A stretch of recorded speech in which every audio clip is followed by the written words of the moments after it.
Hello সবাইকে, আমি রুশমিলা চলে আসলাম মেকআপ ড্রামার আরও একটা পর্ব নিয়ে। গত পর্বে আমরা দেখেছিলাম শিয়াওশু, চিয়ান সবাই মিলে একটা রেস্কিউ করা প্রাণীদের ক্যাম্পেইনে এসেছে। সেখানে গিয়ে তারা অনেক মজা করে। আর সুজির বোন জিজি তো ডাক্তার লুয়ের উপর ক্রাশ খেয়েই ফেলে। ওদিকে উজি এবং কেমিং কথা বলতে বলতে তাদের মধ্যে অ্যাক্সিডেন্টালি কিস হয়ে যায়। এরপর তো আরো ইন্টারেস্টিং ইতিহাস হয় যখন শিয়াওশু হেঁটে চলে আসে। সে তো আর মানুষের মতো এসব বোঝে না, তাই চিয়ানের জন্য একটু প্যারাই হয়ে যায়। মাঝে মাঝে তো তাদের মধ্যে রোমান্টিক সিনও দেখানো হয়। আর সব শেষে আমরা দেখেছিলাম শিয়াওশু এর বাবা পৃথিবীতে এসেছেন।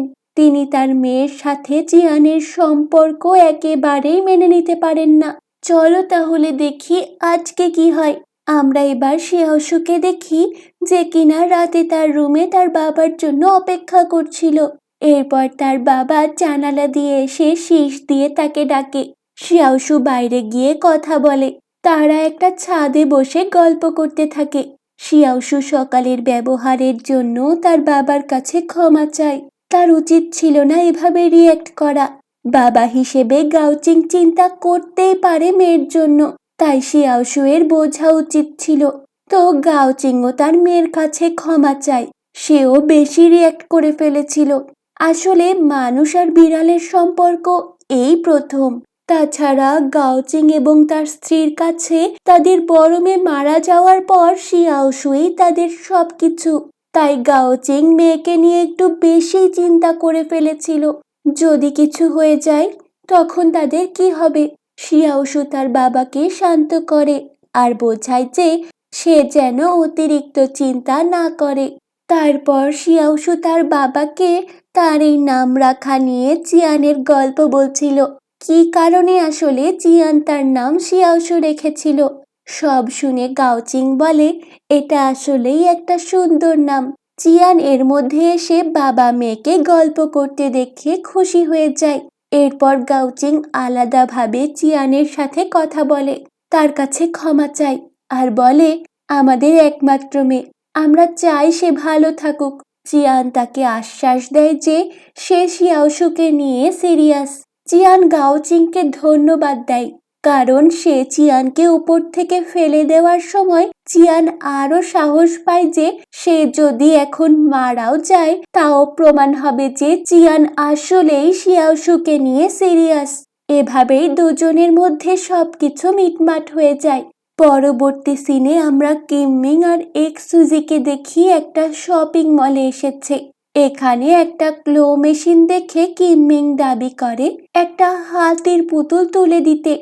সুজি দুইবার ট্রাই করে ব্যর্থ হয়, কিন্তু কিমমিং একবারেই তার পছন্দের পুতুল তুলে ফেলে।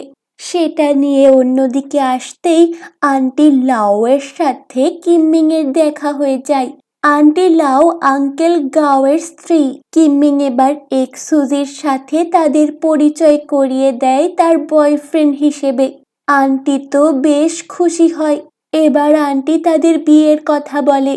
বিয়ের কথা শুনেই তো উজির পেট গুড়গুড় শুরু করে আর বমি পায়। সাধারণত টেনশনে অনেকেরই এমন হতে পারে। তো যাই হোক, কিমমিং তার কেয়ার করতে থাকে। অন্যদিকে শিয়াওশু যায় গাওচিংকে নিয়ে শপিং করতে, কিন্তু শপিং এ এসে সে একের পর এক চিয়ানের জন্যই পছন্দ করে কাপড় কেনে। গাওচিং তো বিরক্ত হয়ে যায়। পরে শপিং মল থেকে বের হয়ে অভিমান করে বলে তুমি তোমার বাবাকে ভালোবাসো, কিন্তু এখন সব চিয়ানের জন্য কিনলে। শিয়াওশু তখন বলে তোমাকে সামনের দোকান থেকে যা চাও তাই কিনে দেব। গাওচিং খুশি হয়ে যায়। দৃশ্য আবারও আসে উজিদের কাছে। কিমমিং উজিকে বাসায় এনে স্যুপ বানিয়ে দেয় যেন তার পেটের সমস্যা দূর হয়ে যায়। উজি তো এত কেয়ারিং দেখে খুশিই হয়। এরপর তারা টিভি দেখতে শুরু করে আর টিভিতে একটা বিয়ের অনুষ্ঠান দেখাচ্ছিল। উজির কেন যেন অস্বস্তি লাগে আর সে টিভি অফ করতে বলে, কিন্তু কিমমিং বুঝতেই পারে না সমস্যা কোথায়। উজি তো আবারও বমি করতে বাথরুমে চলে যায়। রাতে উজি যায় চিয়ানের কাছে তার এই সমস্যার সমাধান খুঁজতে।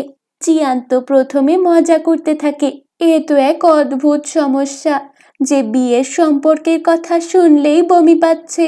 উজি বলে, আমার কি কিম্মিংকে বলা উচিত হবে? বললে যদি আবার ভুল বোঝে, আর না বললেও তো পরে প্রবলেম। চিয়ান তো এই পরিস্থিতি দেখে হাসতেই আটকাতে পারে না। তবে সে উজিকে অভিনন্দন জানায়, কারণ সে তার জীবনে টুরু লাভ পেয়েছে। চিয়ান বলে, আসলে উজির এখন সাহসের অভাব, তাই তার এমন ফিল হচ্ছে। উজি জিজ্ঞাসা করে, তুমি আর শিয়াওশু কবে কি করবে? চিয়ান বলে, আমাদের বিষয়টা তোমার চিন্তার বাইরের প্রবলেম, দেখি কি হয়। পরের দিন একটা ক্যাফের সামনে বসে গাওচিং আবারও শিয়াওশুয়ের প্রতিশ্রুতি নিয়ে প্রশ্ন তোলে। তাকে সতর্ক করে দেয় যে একজন মানুষ হিসেবে চিয়ানের সাথে তার সম্পর্কের কোনো ভবিষ্যৎ থাকবে না। শিয়াওশু উল্টো বলে যে কেউ কখনোই চেষ্টা করার সাহস করেনি, তাই এমন সম্পর্কের ভবিষ্যৎ অনিশ্চিত। শিয়াওশু তার মায়ের প্রতি তার বাবার ভালোবাসার কথা উদাহরণ হিসেবে ব্যবহার করে। গাওচিং জোর দিয়ে বলে যে সে কখনোই তার মাকে ত্যাগ করবে না। তেমনি শিয়াওশুও তাকে, তার মাকে অথবা চিয়ানকে ত্যাগ করবে না, যাই ঘটুক না কেন। এরপর শিয়াওশু যখন গাওচিং এর জন্য কিছু আনতে যায়, তখন লিনমো গোপনে তাকে একটা নোট দিয়ে দেয়, যেটাতে লেখা ছিল, বড়মের ব্যাপারে জানতে হলে বিকাল 6টায় পার্কে দেখা করতে হবে। গাওচিং বড়মের কথা শুনে ইমোশনাল হয়ে যায়। এরপর দেখা করতে চলে যায়। তাদের সাক্ষাতের সময় লিনমো নিজেকে বিড়াল এবং শিয়াওশুয়ের বোনের প্রেমিক হিসেবে পরিচয় দেয়। গাওচিং তখন লিনমোকে জিজ্ঞাসা করে, সে যদি বিড়ালই হবে তাহলে তার মধ্যে কোনো স্মেল নেই কেন? লিনমো বলে, সে একটা মেডিসিন নেয়, তাই তার স্মেল নেওয়ার পাওয়ার নষ্ট হয়ে গেছে। সে গাওচিংকে তার বিড়ালের কিছু লোম দেখায়, যা তার পরিচয় নিশ্চিত করে, এবং বড় মেয়ে নিখোঁজ হওয়ার আগে পৃথিবীতে তাদের কিভাবে দেখা হয়েছিল সেটাও বর্ণনা করে। লিনমো তখন জানায় যে গাওচিং এর বড় মেয়ে খুন হয়েছে, আর খুনি তাদের আশেপাশেই ঘুরছে। গাওচিং ভালো করে জিজ্ঞাসা করলে লিনমো আশ্চর্যজনকভাবে চিয়ানকে হত্যার জন্য অভিযুক্ত করে। গাওচিং এটা অস্বীকার করে। সে বলে যে চিয়ানের স্কুলে বিড়াল এবং কুকুরের সাথে সম্পর্কিত অতীতের বিষক্রিয়ার ঘটনাগুলো তদন্ত করেছে এবং সে বিশ্বাস করে যে চিয়ান নির্দোষ। তবে লিনমো জোর দিয়ে বলে যে স্কুলের সবাই চিয়ানের দিকে ইঙ্গিত করেছিল, যার ফলে তাকে বদলি করে দেওয়া হয়েছিল। গাওচিং লিনমোকে তার ঘৃণা থেকে বের হয়ে দেখতে অনুরোধ করে, তাকে মনে করিয়ে দেয় যে গুজব সত্যকে আড়াল করতে পারে এবং চিয়ান খুনি নয়। লিনমো তার দুঃখে এবং প্রতিশোধের আকাঙ্ক্ষায় অন্ধ হয়ে গেছে। গাওচিং এর কথায় লিনমো বলে, আপনি অন্ধ হয়ে গেছেন, আপনি তাকে কিছু করতে না পারলে আমি নিজেই তাকে হত্যা করব। গাওচিং তার মেয়ের প্রতি লিনমো এর গভীর ভালোবাসা বুঝতে পেরে তাকে তার আবেগ ত্যাগ করে একটা নতুন আর ভালো জীবনযাপন করার অনুরোধ করে, কিন্তু লিনমো তার সিদ্ধান্তে অটল। গাওচিং বাড়ি ফিরে দেখে শিয়াওশু এবং চিয়ান একসাথে বই পড়ছে, যা তাকে কিছুটা হতাশ করে তুলেছিল। তাদের এভাবে দেখে সে চলে যাচ্ছিল। তখন শিয়াওশু তাকে ডেকে জিজ্ঞাসা করে, সে তো মাছ ধরতে গিয়েছিল, তাহলে তার মাছ কোথায়? গাওচিং বলে, আমি আজ মাছ পাইনি। এরপর শিয়াওশু গাওচিংকে মার্কেটে যাবার অফার করে, কিন্তু সে নিষেধ করে চলে যায়। শিয়াওশু ভাবে তার বাবাকে আজ অদ্ভুত লাগছে। পরের দিন শিয়াওশু, চিয়ান এবং গাওচিং একটা পার্কে বিড়ালদের খাওয়ানোর জন্য যায়। গাওচিং চিয়ানের ধৈর্যশীল এবং বিড়াল ছানাদের প্রতি কোমল যত্ন লক্ষ্য করে। বিড়াল ছানাদের সুন্দর করে খাওয়ানো হলে একটা বিড়াল নিয়ে চিয়ান মেডিসিন লাগিয়ে দিচ্ছিল। তখন বলে, আমি ছাড়া অন্য কেউ কিছু দিলে খাবে না। গাওচিং এটা শুনে কারণ জিজ্ঞাসা করে। শিয়াওশু তখন কিছুদিন আগের ঘটনা খুলে বলে।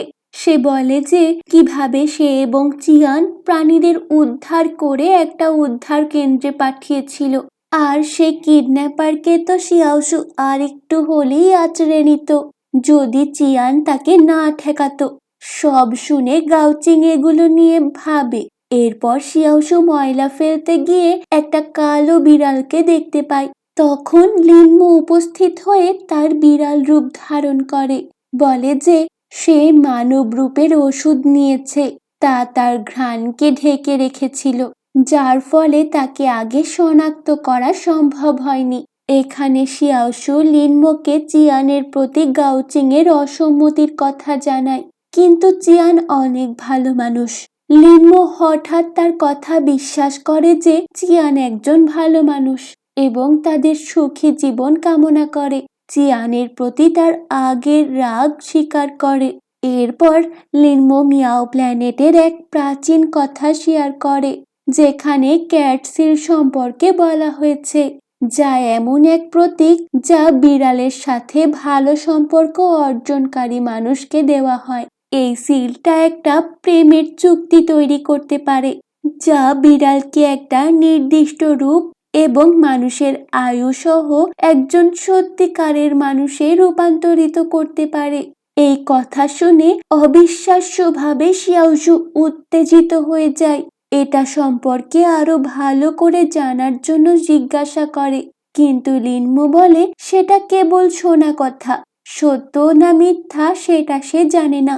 শিয়াওশু ভাবে চিয়ান যদি এমন কিছু করে থাকে তাহলে তারা আজীবন এক হতে পারবে, কিন্তু লিনমো তাকে এটা বলেছিল চিয়ানকে খুন করার প্ল্যান হিসেবে। শিয়াওশু তৎক্ষণাৎ ফিরে চিয়ানকে জিজ্ঞাসা করে যে তার কাছে এমন কোনো বিড়ালের সিল থাকতে পারে কিনা, কিন্তু চিয়ান কখনো এই বিড়ালের সিল সম্পর্কে কিছুই শোনেনি। শিয়াওশু এবার সব জায়গায় খুঁজতে শুরু করে, চিয়ানের শরীর থেকে শুরু করে বইয়ের শেলফ, সব জায়গায় সে খুঁজতে থাকে। এরপর চিয়ান তাকে শান্ত হতে বলে আর জানায় যে পরের দিন তার দাদুর মৃত্যুবার্ষিকী, এবং জিজ্ঞাসা করে যে সে কি তার সাথে পুরনো বাড়িতে যাবে কিনা। শিয়াওশু তো যাবে, কিন্তু গাওচিং এর কি হবে? তারা গাওচিংকে আমন্ত্রণ জানায়। সে বলে আঙ্কেল ফুয়ের সাথে মাছ ধরতে যাওয়ার পরিকল্পনা আছে, তাই সে তাদের সাথে যেতে পারবে না। এদিকে আমরা রাতে কিমমিংকে মাঠে দৌড়াতে দেখি। ঠিক তখনই উজি সেখানে আসে আর তাকে ধরে। জরুরিভাবে কিছু কথা শেয়ার করতে চায়। কিমমিং বলে পরে শেয়ার করতে, কিন্তু উজি এখনই শেয়ার করতে চায়। এরপর উজি প্রকাশ করে যে তার একটা ফোবিয়া বা ভয় আছে, যা বেশ কিছুদিন ধরে তীব্র আকার ধারণ করেছে। বিয়ে শব্দটা উচ্চারণেই তার অস্বস্তি লাগে, বমি পায়। উজি কাগজে শব্দটা লিখে এনেছিল, আর কিমমিং সেটা মুখে বলতেই তার বমি পায় আর সে চলে যায় বমি করতে।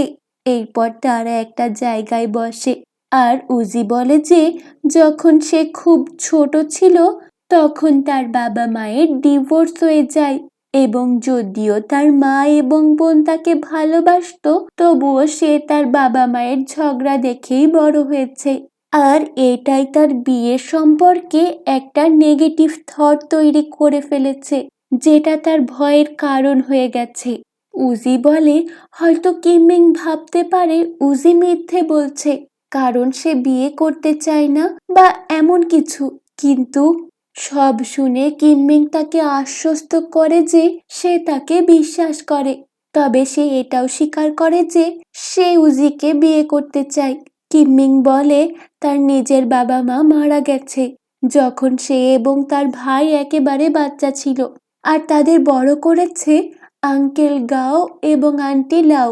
কিমমিং তাদের যত্নের প্রতি কৃতজ্ঞ হলেও তার বিশ্বাস বিয়েটা জীবনে অনেক গুরুত্বপূর্ণ একটা বিষয়। কিমমিং চায় তার নিজস্ব একটা ছোট পরিবার থাকুক। সে তার বিয়ে নিয়ে অনেক স্বপ্ন দেখেছে, তা সত্ত্বেও সে খুশি যে উজি তার সাথে এত খোলামেলা এবং সৎ, এবং সে তাদের সম্পর্ক চালিয়ে যেতে রাজি। কিমমিং দেখতে চায় পরিস্থিতি তাদের কোথায় নিয়ে যায়। উজি কিমমিংকে ধন্যবাদ জানায় আর তাকে প্রমিস করে যে কখনো সে কিমমিংকে হতাশ হতে দেবে না। এদিকে চিয়ান এবং শিয়াওশু পুরানো বাড়িতে আসে। রাতে শিয়াওশু লিনমোকে মেসেজ করে জানায় যে সে ক্যাটসিল খুঁজে পায়নি, কিন্তু আগামীকাল আবারও খুঁজবে। পরের দিন চিয়ান উঠে ঘর বাড়ি পরিষ্কার করে শিয়াওশুকে ডাকতে যায়। তখন দেখে শিয়াওশু স্টোর রুমের চিপায় গিয়ে খুঁজছে। সে চিয়ানকে বলে যে একজন মানুষ এবং একটা বিড়ালের জন্য প্রেমের চুক্তি তৈরি করা অত্যন্ত গুরুত্বপূর্ণ, তাই ক্যাটসিল খুঁজে বের করতেই হবে। চিয়ান তখন বাইরে টেনে নিয়ে আসে আর উঠানের আঙ্গুর গাছ দেখায়। সেটাই এখন প্রাণ এসেছে। আগের বার শিয়াওশু লুকিয়ে এটা ঠিক করে গিয়েছিল, কিন্তু চিয়ান এখন ভাবে এটা এমনি ঠিক হয়ে গেছে। তাই চিয়ান তাকে আশ্বস্ত করে যে বিড়ালের সিল ছাড়াই তারা সব সময় একসাথে থাকবে, কারণ তাদের ভালোবাসায় জাদু আছে। অন্যদিকে গাওচিং আর আঙ্কেল ফু মাছ ধরতে এসে কথা বলছিল।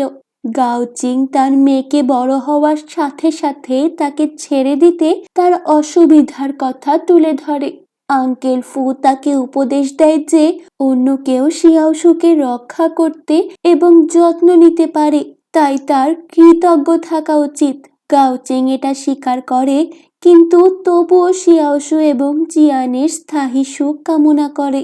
আঙ্কেল ফু বলে, মানুষের একটা কথা আছে, তুমি যখন সেতুতে আসবে তখন অবশ্যই তুমি সেতু পার হবে এবং ভালোর জন্য চেষ্টা করার সময় খারাপের জন্য প্রস্তুতি নেওয়ার পরামর্শ দেয়। এদিকে আবার শিয়াওশু লিনমোকে জানায় যে সে এখনো ক্যাটসিল খুঁজে পায়নি। লিনমো তখন মনে মনে ভাবে এই সিল না পেলে সে চিয়ানকে মারতেও পারবে না। এবার উঠোনে বসে চিয়ান এবং শিয়াওশু পুরনো ছবিগুলো দেখছিল। সে উজি সম্পর্কে অনেক কথা বলে এবং চিয়ান তার প্রিয় শৈশবের বইয়ের থেকে তাকে পড়েও শোনায়।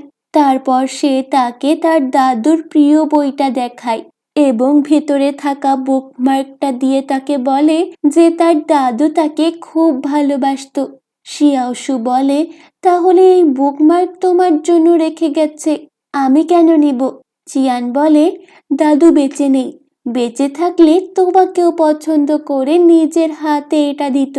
শিয়াওশু অনেক আনন্দিত হয়, কিন্তু কেউই জানতো না যে ক্যাটসিলটা আসলে সেই বুকমার্কের ভেতরে লুকিয়ে আছে। এই বুকমার্ক হাতে থাকা অবস্থায় শিয়াওশু আর চিয়ান কিস করে, আর তখন এটা জ্বলে ওঠে। এটা আবার লিনমো বিড়াল রূপে সেখানে বসে দেখছিল। দৃশ্য ফিরে আসে আঙ্কেল ফু আর গাওচিং এর কাছে। এরপর আঙ্কেল ফু গাওচিংকে একটা বিড়ালের কথা জানায়, যেটা মিয়াও প্ল্যানেটে বিড়ালের সিল সম্পর্কে জিজ্ঞাসা করছিল, আর তার ইচ্ছা ছিল যে কিভাবে তার মৃত প্রেমিকার প্রতিশোধ নেওয়ার জন্য এর শক্তি ভেঙে ফেলা যায়। গাওচিং ভালো করে জিজ্ঞাসা করে আসলে এই সিল কি। আঙ্কেল ফু যখন বিস্তারিত জানায় তখন গাওচিং বলে শিয়াওশু ইদানিং বিড়ালের সিল খুঁজছে। গাওচিং এবার বুঝতে পারে যে চিয়ান বিপদে পড়তে পারে এবং দ্রুত আঙ্কেল ফুকে নিয়ে পুরনো বাড়িতে চলে যায়। এদিকে ঘুমন্ত শিয়াওশুকে চাদরে ঢেকে চিয়ান তার ডেস্কে এসে বই পড়তে পড়তে ঘুমিয়ে পড়ে। তখন লিনমো চুপি চুপি বাড়িতে প্রবেশ করে। শিয়াওশু এর রুমে গিয়ে আগে মুখ চেপে ধরে, এরপর শিয়াওশুকে বেঁধে ফেলে।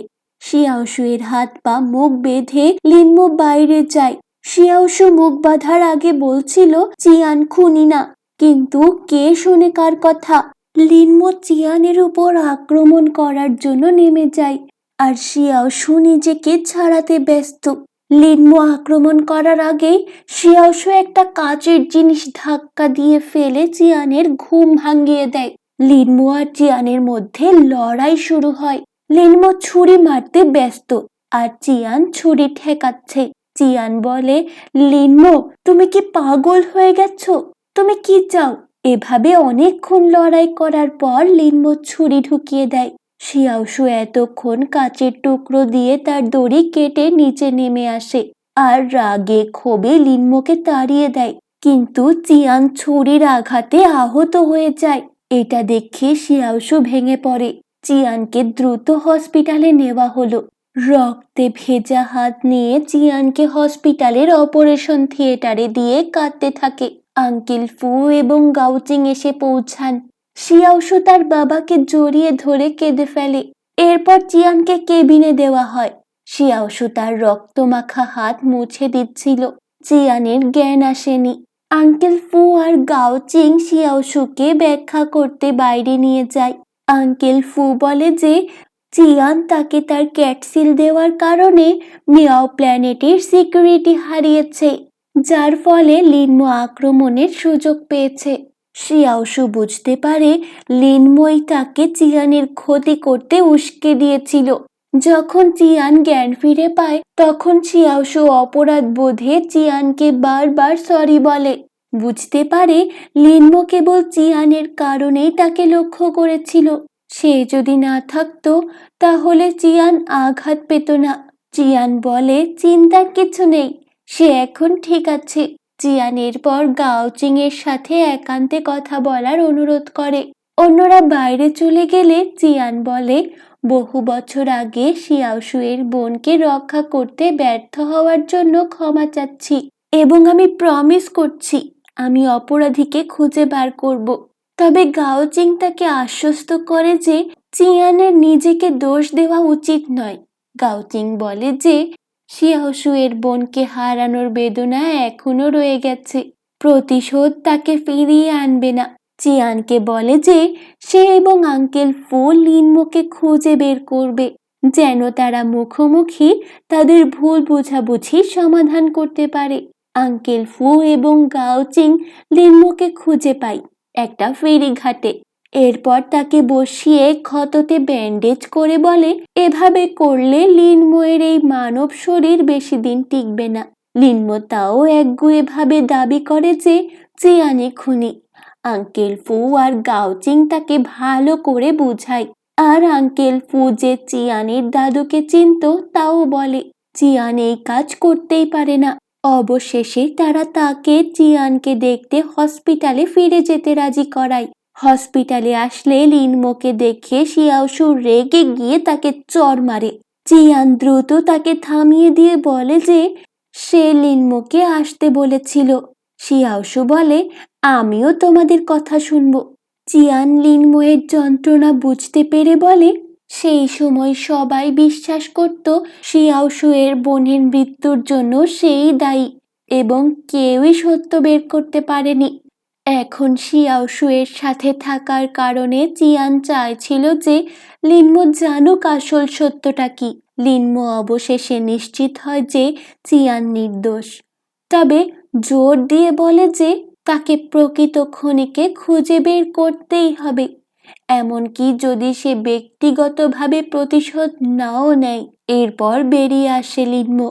তখন শিয়াওশু এর কাছে ক্ষমা চায়, কারণ বিড়ালের সিল পাওয়ার জন্য সে মিথ্যে বলেছিল।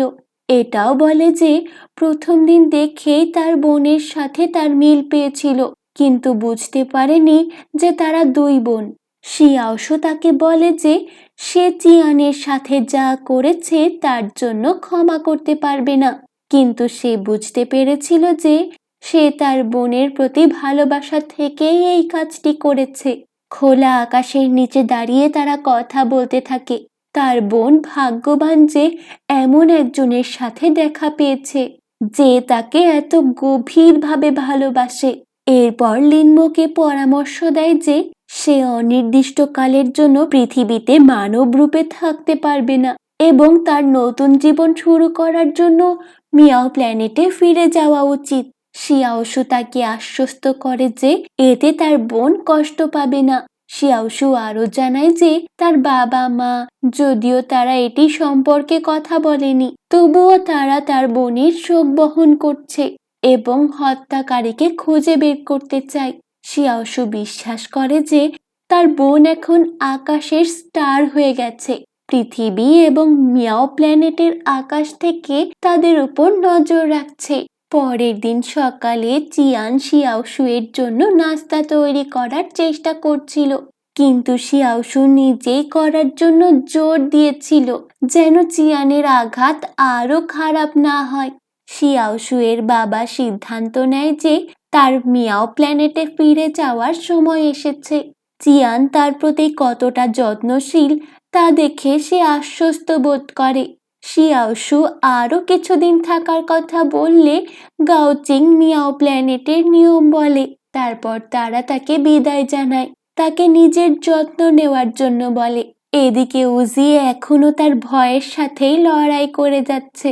এরপর সে আরো অনেক পদ্ধতি চেষ্টা করে, কিন্তু বারবার বমি করতে থাকে। এরপর সে শিয়াওশু এবং চিয়ানের সাহায্য নিতে আসে আর জানায় অনেক পদ্ধতি চেষ্টা করেও সে সফল হয়নি। বমি করতে করতে তার শরীর বমির গন্ধে ভরেছিল, যার জন্য চিয়ানরা মাস্ক পরেছিল। উজি বলে সে কিমমিংকে গভীরভাবে ভালোবাসে আর তাকে সুখী রাখতে চায়, আর এজন্য যেভাবেই হোক সে তার ভয়ের মুখোমুখি হবে। চিয়ান এবং শিয়াওশু উজির সাথে বিয়ে সম্পর্কিত বিভিন্ন স্থানে গিয়েছিল, যার মধ্যে ছিল ম্যারেজ রেজিস্টার অফিস এবং বিয়ের ফটোগ্রাফির স্টুডিও। আর সব জায়গাতে গিয়েই তার বমি আসতে শুরু করে। পরে বাড়ি ফেরার পথে শিয়াওশু এবং চিয়ান রাস্তার ধারে একটা অর্ধমৃত বিড়াল দেখতে পায়। শিয়াওশু তাদের আগের বারের কালো পোশাক পরা লোকটির উপস্থিতি টের পায়। এদিক ওদিক দেখে তাকে দেখতে পেয়ে তাড়া করে, কিন্তু তাকে ধরতে পারেনি এবং শিয়াওশু নিজেই আহত হয়। লোকটা তাকে ধাক্কা মেরে ফেলে দিয়েছিল আর চিয়ানও দৌড়ে পারেনি। এরপর হসপিটালে আনা হয়। কিমমিং জানায় সেই লোক 2 দিন আগে ছাড়া পেয়েছে, তাই নিশ্চিত সেই লোকই হবে, তবে তাকে ধরা যাবে। চিয়ান অনুমান করছিল যে বিড়াল ধরার লোকেরা একটা দলের অংশ এবং বিড়ালদের ধরার জন্য তাদের অ্যারেস্ট করা প্রয়োজন। তাদের কথোপকথন আবার ডাক্তার লুও বাইরে থেকে শুনছিল। এই ডাক্তার লুও কিন্তু বেশি সুবিধার লাগছে না। এরপর সে রুমের মধ্যে এসে শিয়াওশুয়ের ফাইল চেক করে। সে জানায় সে বিড়াল ধরার লোকদের খুঁজে বের করার জন্য সব কিছু করতে পারে। তাদের যখন যে সাহায্যের প্রয়োজন তারা যেন লুওর সাথে যোগাযোগ করে। এরপর কিমমিং আর উজি বের হওয়ার পর জিজি উজিকে ফোন করে আর জিজ্ঞাসা করে উজি কোথায় কি করে বেড়াচ্ছে। উজি শিয়াওশুয়ের ব্যাপারে বলে, তখন জিজি হসপিটালে আসার জন্য ব্যস্ত হয়ে যায়। উজি বলে শিয়াওশুকে দেখবে নাকি ডাক্তার লুওকে। উজি আসলে জিজিকে টিস করতে থাকে। পরদিন আমরা উজি আর জিজিকে গাড়ি করে হসপিটালে যেতে দেখি। তখন হঠাৎ একটা গাড়ির জন্য উজির ব্রেক করতে হয় আর জিজির কাজল লেপটে যায়। এটা নিয়ে জিজি বেশ রাগ করে। উজি তো মজা করতে থাকে। হসপিটালে যাওয়ার পথে জিজি উজিকে গাড়ি থামাতে বলে, কারণ তার মাউথ ওয়াশ কিনতে হবে। ক্রাশের সাথে দেখা করতে যাচ্ছে, সেরকম একটা ভাবই আলাদা। সে ডাক্তার লুওকে দেখতে পায় এবং দ্রুত তার পিছনে যায়, কিন্তু দেখতে পায় যে সাধারণত সবার সামনে থাকা ভদ্র ডাক্তার একজন ডেলিভারি ম্যানকে গালিগালাজ করছে। সে ড্রাইভারের বিরুদ্ধে বেপরোয়া গাড়ি চালানো এবং ক্ষতি করার অভিযোগ তোলে, সম্পূর্ণ ক্ষতিপূরণ দাবি করে এবং বলে গরিবরা সমাজটাকে নষ্ট করে দিচ্ছে।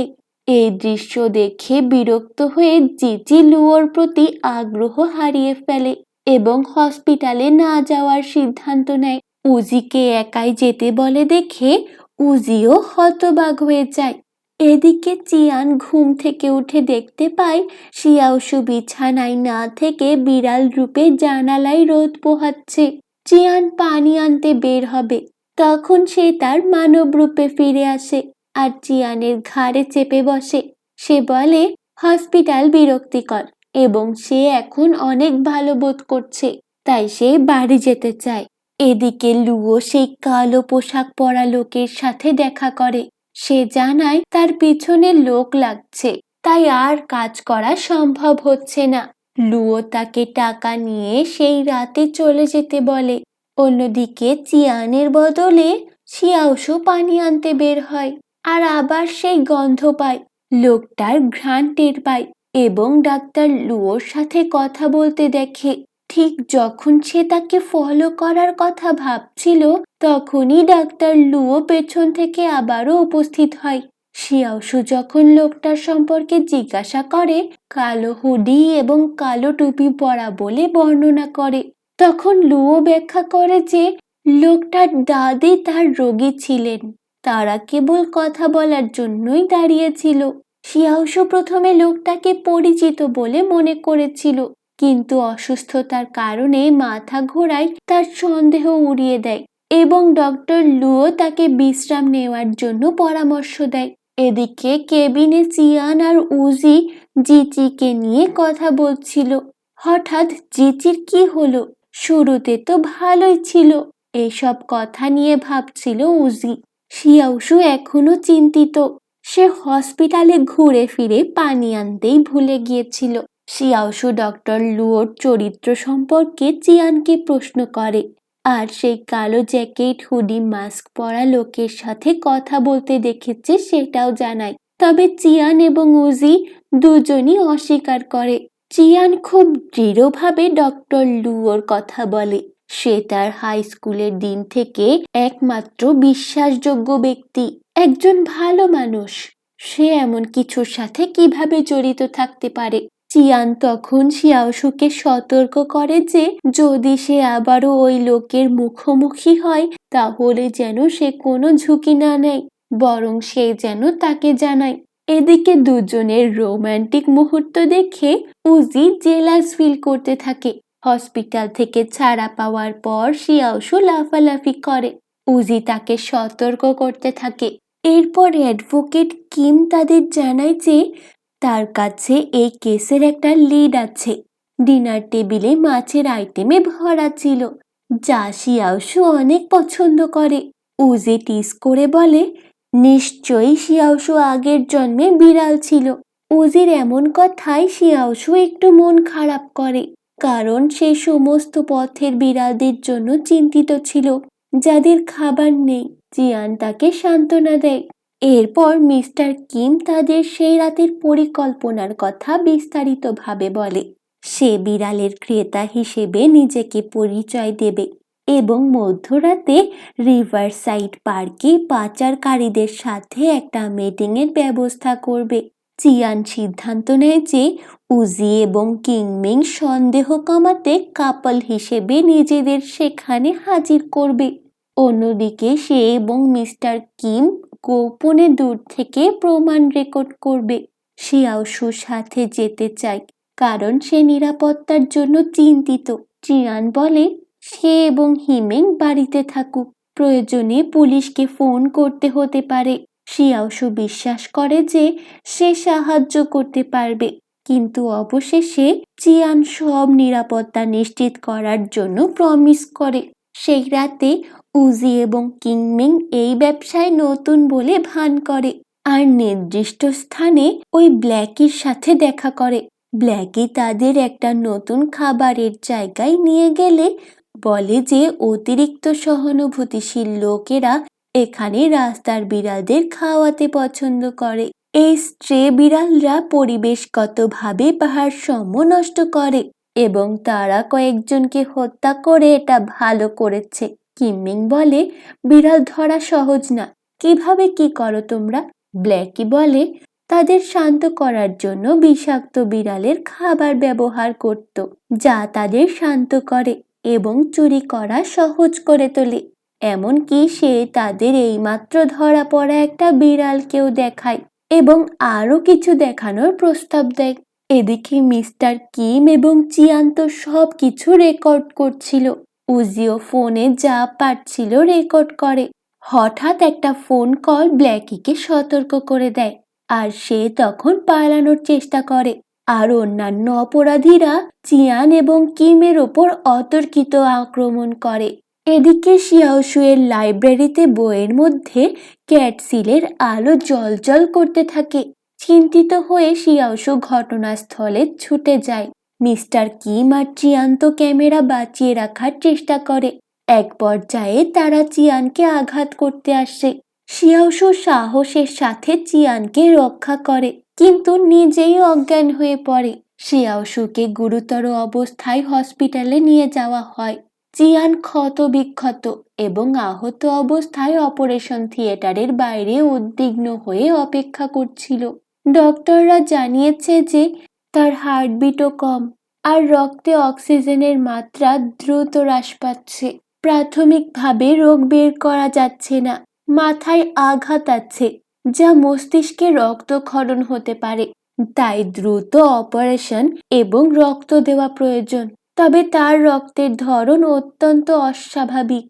এমন রক্তের ধরন আগে কখনো দেখা যায়নি। আসলে সে তো মানুষ না, তাহলে মানুষের রক্তের সাথে কিভাবে মিলবে? ডাক্তাররা তাদের দ্রুত ফ্যামিলিতে যোগাযোগ করতে বলে, কিন্তু চিয়ান তো কাউকে কিছু বলতেও পারছে না, সহ্যও করতে পারছে না। সবাই চিয়ানের কাছে শিয়াওশুয়ের পরিবারের বিস্তারিত তথ্য জানতে চাপ দিচ্ছে, কিন্তু সে হতাশ, অসহায়। এদিকে রক্ত পরীক্ষার রিপোর্ট পরীক্ষা করে উজি বুঝতে পারে এটা কোনো মানুষের রক্ত নয়। হঠাৎ আঙ্কেল ফু এসে নিশ্চিত করে যে সে শিয়াওশুয়ের ব্লাড গ্রুপ জানে। সে তাকে দেখার জন্য অনুরোধ করে এবং ডক্টর লু ভয়াবহ পরিস্থিতি বর্ণনা করে তাদের ভেতরে প্রবেশ করার অনুমতি দেয়। শিয়াওশুকে এত খারাপ অবস্থায় দেখে চিয়ান ভেঙে পড়ে। আঙ্কেল ফু তাকে বাঁচানোর একমাত্র উপায় হিসেবে তাকে মিয়াও প্ল্যানেটে ফিরিয়ে নিয়ে যাওয়ার কথা বলে। চিয়ান সেটাই করতে বলে, কিন্তু চিয়ানের কৃতজ্ঞতার ঋণ শোধ না করা পর্যন্ত সে এখন ফিরে যেতেও পারবে না। শিয়াওশুয়ের এই অবস্থার অবনতি দেখে চিয়ান তাকে বাঁচানোর জন্য উপায় খুঁজতে থাকে, আর শেষ পর্যন্ত সে তার উইশ করতে রাজি হয়। আঙ্কেল ফু তাকে তার উইশের ফলাফল সম্পর্কে সতর্ক করে, কিন্তু চিয়ান এসব কেয়ার করে না যদি শিয়াওশু সুস্থ থাকে। এরপর অবস্থা আরো অবনতি হলে সবাইকে বের করে দেওয়া হয়। অপারেশন থিয়েটারের বাইরে চিয়ান তার উইশ করার সিদ্ধান্ত নেয়। এবার সে নিজেকে কুয়াশাচ্ছন্ন বনে হারিয়ে যেতে দেখে আর উইশ করার কথা ভাবে। এবার শিয়াওশুকে গাছে বসে থাকতে দেখে। শিয়াওশু তার সামনে এসে তার কপালে স্পর্শ করে বলে, তুমি এখন একটা উইশ করতে পারো। যদিও চিয়ান আগে কখনোই কিছু উইশ করেনি, এবার সে প্রথম উইশ করে যে শিয়াওশু যেন নিরাপদে সুস্থ হয়ে যায়। এর সাথে সাথে শিয়াওশু অদৃশ্য হয়ে গেল এবং চিয়ান বাস্তবতার মাঝে জেগে ওঠে, যেখানে চারিদিক অন্ধকার হয়ে যায়। এবার দেখা যায় শিয়াওশু একটা ঘাসের মাঠে জেগে ওঠে। কাছাকাছি বাচ্চারা খেলছিল। পৃথিবীটা অদ্ভুত এবং পরিচিত দুটোই মনে হচ্ছিল। চিয়ানের বুক স্টোরে তাড়াহুড়ো করে ফেরার পথে সে ইউনজিকে খুঁজে পায়। যখন শিয়াওশু ইউনজিকে একটা বিড়ালকে দুধ খাওয়ানো সম্পর্কে নিষেধ করে জ্ঞান দিচ্ছিল, তখন ইউনজি হতবাক হয়ে তার দিকে তাকিয়ে বলে, তোমার সাথে আগে কখনোই আমার দেখা হয়নি, আমার নাম কি করে জানলে? শিয়াওশু কিছু বলার আগে ইউনজি চলে যায়। আর একটু এগিয়ে শিয়াওশু তখন হিমেং এর মুখোমুখি হয়। সেও তাকে চিনতে পারে না। জিজ্ঞাসা করে, তুমি কি আমাকে অন্য কেউ ভেবে ভুল করছো বা হারিয়ে গেছো? এমনকি পুলিশকে ফোন করার কথাও বলে। শিয়াওশু তাকে আগের রাতের খাবারের কথা মনে করিয়ে দেওয়ার চেষ্টা করে, কিন্তু হিমেং বলে, আমি সত্যিই তোমাকে চিনি না। হতাশ হয়ে শিয়াওশু বইয়ের দোকানে ফিরে আসে, যেখানে বেশ কয়েকজন মেয়েকে চিয়ানের ছবি তুলতে দেখে। শিয়াওশু জিজ্ঞেস করলে তারা তাকে বলে যে আমাদের কলেজের অনেক ছাত্রী তাকে পছন্দ করে। যখন শিয়াওশু নিজেকে তার গার্লফ্রেন্ড হিসেবে বলে, তখন মেয়েরা অবিশ্বাসের সাথে তাকে পাগল বলে। এমনকি চিয়ানের কাছে গেলে চিয়ান নিজেও অস্বীকার করে, তাকে অপরিচিত বলে মনে করে এবং বলে যে তার কোনো গার্লফ্রেন্ড নেই। চিয়ান তাকে বাইরে যেতে বলে। কান্না করে শিয়াওশু মরিয়া হয়ে তাকে তাদের অতীতের কথা মনে করিয়ে দেওয়ার চেষ্টা করে। তার দেওয়া শিয়াওশু নাম বলে, কিভাবে তারা তার দাদু, বাবা এবং মিস্টার ইউকে একসাথে দেখতে এসেছিল তাও উল্লেখ করে। তবে চিয়ান তার এক কথায় স্থির ছিল। অন্য মেয়েরাও তাকে পাগল বলছিল বা প্রেমের ছ্যাঁকা খেয়েছে বলছিল। শিয়াওশু এবার বাইরে চলে যায় আর তখন উজির সাথে তার দেখা হয়, কিন্তু তার হতাশার কারণ হয়ে দাঁড়ায় উজিও তাকে চিনতে পারে না। সে তাকে চিয়ানের ফ্যান গার্ল ভেবে ভুল করে এবং বলে যে যদি চিয়ানের কোনো প্রেমিকা থাকে তাহলে সে নিশ্চয়ই জানাবে। শিয়াওশু তখন উল্টো জিজ্ঞাসা করে যে সে কিভাবে তার কুকুরের নাম জানলো। তাকে তার হসপিটালে যাওয়ার কথাও মনে করিয়ে দেওয়ার চেষ্টা করে। ঠিক তখনই একজন চোর পাশ দিয়ে দৌড়ে গেল। উজিও তখন তার কুকুর নিয়ে চোরটাকে তাড়া করে ধরে ফেলে। সেখানে কিমমিংও দ্রুত চলে আসে আর অপরাধীকে আটকাতে সাহায্য করে। আর কিমমিংকে দেখে, তার কাজ দেখে উজিও ইমপ্রেস হয়ে যায়। মানে গল্প যেন আবার শুরু থেকে শুরু হচ্ছে। এরপর কুকুরের ভয়ে কিমমিং হোঁচট খেয়ে পড়ে যায় আর উজি তাকে আঁকড়ে ধরে। এতে চুল আটকে যায় উজির শার্টের সাথে। উজি দ্বিধা না করে তাকে মুক্ত করার জন্য তার শার্ট কেটে ফেলে। কিছুক্ষণ পর আঙ্কেল গাও এসে চোরকে হেফাজতে আনে এবং ভবিষ্যতে কিমমিংকে সাবধানে থাকতে বলে। এরপর শিয়াওশু কিমমিং আর উজিকে তার নাম বলে অনেক কিছু মনে করানোর চেষ্টা করে, কিন্তু তারাও তাকে মনে করতে পারে না। আর শুরু থেকে গল্প শুরু করার মতো আবারও চিয়ানের কথা এলে কিমমিং বলে চিয়ান তার ক্লাসমেট ছিল আর উজিও বলে সে তার বেস্ট ফ্রেন্ড। এভাবে তাদের বন্ধুত্ব হয়ে যায়। আর কোথাও যাওয়ার জায়গা না পেয়ে আঙ্কেল ফুকে খুঁজতে যায়। আঙ্কেল ফু তখন মাছ কিনছিল। কিনতে কিনতে হঠাৎ সাদা বিড়াল দেখে থমকে যায়। কি হবে এরপর? সত্যিই কি চিয়ান সহ সবাই শিয়াওশুকে ভুলে যাবে আর তার ভালোবাসা, বন্ধুত্ব এভাবেই হারিয়ে যাবে? কিন্তু এমন কেন হলো? এর কি কোনো সমাধান হবে না? এসব প্রশ্নের উত্তর নিয়ে দেখা হবে আগামী পর্বে। আনিয়ং।